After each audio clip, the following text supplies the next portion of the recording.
Hello and welcome to News Watchin'. I'm Erin Moore. And I'm Lexi Leitner. Coming up on News Watchin', a building explosion in Maine kills 1 and injures 6. And 3 dead in a murder-suicide. Bill Maher faces criticisms for his segment on fat shaming. All that and more on News Watchin' tonight. A building explosion occurred in Farmington, Maine this past Monday, taking the life of a firefighter and leaving 6 injured. The Administrative Building for Life Enrichment Advancing People, otherwise known as LEAP, was a center that helped disabled and disadvantaged adults. Among those injured were 4 firefighters, a LEAP maintenance worker, and a North Star ambulance employee. LEAP released the statement, quote, "Our hearts go out to anyone injured or impacted today." And last week, a tragic murder-suicide occurred in Northridge, California. Deputy City Attorney Eric Lertzman shot his wife and son, and then himself. He also shot at his daughter, who escaped through the bathroom window and ran to the neighbor for help. The neighbor called the police after going back to the crime scene and received no response from the members in the house. Counseling and support will be provided for the members of the LA City Attorney. Well, Bill Maher is facing criticism after comments he made on his show, Real Time with Bill Maher.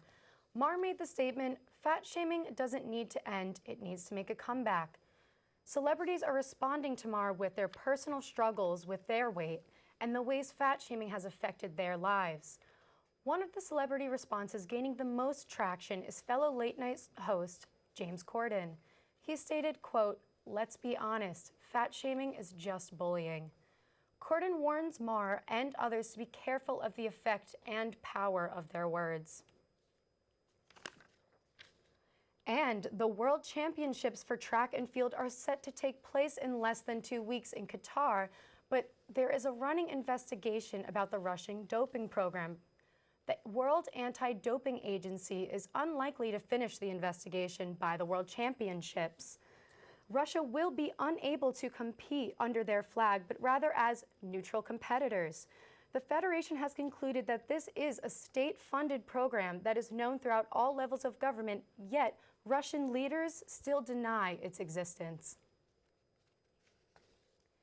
And 6 people have now died from vaping and e-cigarette use nationwide. There are more than 450 cases of lung illnesses from vaping use.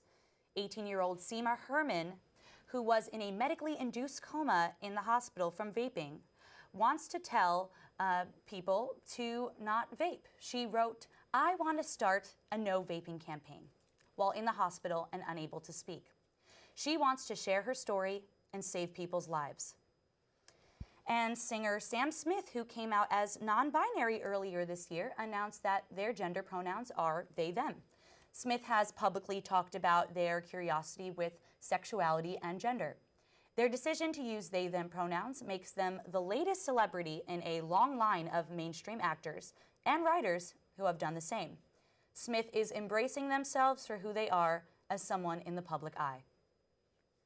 And Vivian Lord, a 6-year-old from Arkansas, was looking through her box of Army men and realized she didn't see one that looked like her. This inspired her to write to BMC Toys and ask, quote, "Why do you not make girl Army men?" The company was so moved by the letter that BMC plans to release 4 different poses of female captains by December 2020.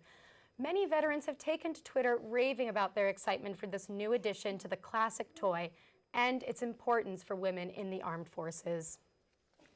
And girls aren't the only ones who want to have fun. Dozens of elderly men and women in South Korea are raving about the health benefits of their new daytime disco club. These dance parties are the first events of their kind to be funded by the South Korean government. They are aimed to combat senior loneliness, isolation, and dementia. If you or someone you know is age 65 or above, it's time for a vacation to South Korea. No rules, just boogie. Well, I think, Erin, that it is time to take that vacation to South Korea. I mean, I know that I want to go, but you said that we have to be 65 or older. You sure I can't get in? I'm 21, That's true, but I don't think our fake IDs will cut it for this one. All right, well, coming up on News Watchin', Facebook enlists Ray-Ban on a secret project for smart glasses. And Cayuga Windsurfing Club stays open during the fall season. Also, stay tuned with us to hear about our predictions for this year's Emmys. Next week on News Watching Tonight.